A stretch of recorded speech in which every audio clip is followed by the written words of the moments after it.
gente, tá escuro, eu sei. Tipo, Emily, o que você está fazendo à noite, que não é à noite, é de madrugada agora, na rua. Aqui é a minha escola, agora onde eu tô, e eu venho orar aqui, só que eu cheguei um pouco atrasado, não sei onde está o pessoal. Daí eu vou mostrar pra vocês uma vista, gente, que eu tô olhando, que é lindo, olha só pra isso, meu.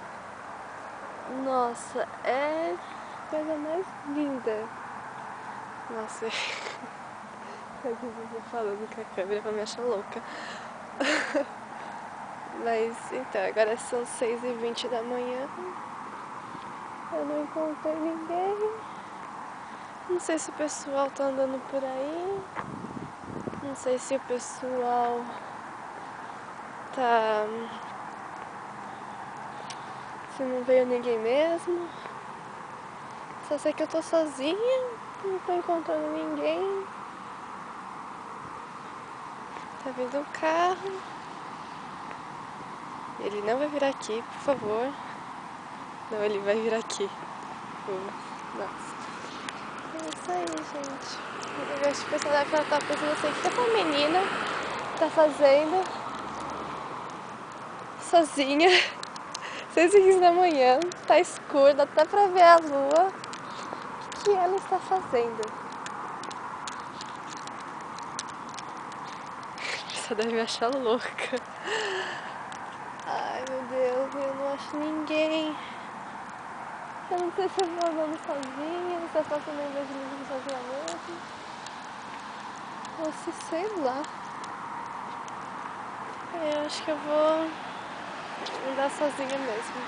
Porque eu não tô achando ninguém. Caso mais que aqui não tenha teia de aranha. Gente, olha essa coisa mais linda. Olha pra isso, meu Deus. Coisa mais linda, né? Então é isso aí, gente. Mostrei pra vocês essa cidade maravilhosa um pouquinho. E vou continuar caminhando, porque não achei ninguém. Eu vou fazer uma evangelizar sozinha, né? Mais uma vez. Pra ver se vocês matarem um pouco. Vontade de ver mais um pouco. E é isso aí, gente. A minha vida em Califórnia tá muito boa. Eu tô bem, não tenho do que reclamar, tô feliz. Aqui é um negócio da minha escola, aqui a entrada. Acho que não dá pra ver muito. A lua ali, ainda tá ali. Eu acho que eu vou lá pro outro lado. Deve ser bem mais bonito.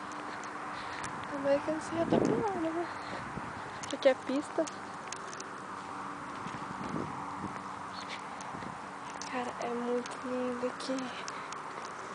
Nossa, tomara que aqui não tenha cobra. Teve uma vez que uma menina achou uma cobra na escola ainda, um filhote, né, de cobra, não é cobra. Olha só que coisa mais linda. Gente, eu amo esse lugar. Lindo demais, é São Francisco. E é isso aí, gente. Vou ficar aqui nessa cidade maravilhosa mesmo por acho 2 meses. Obrigada.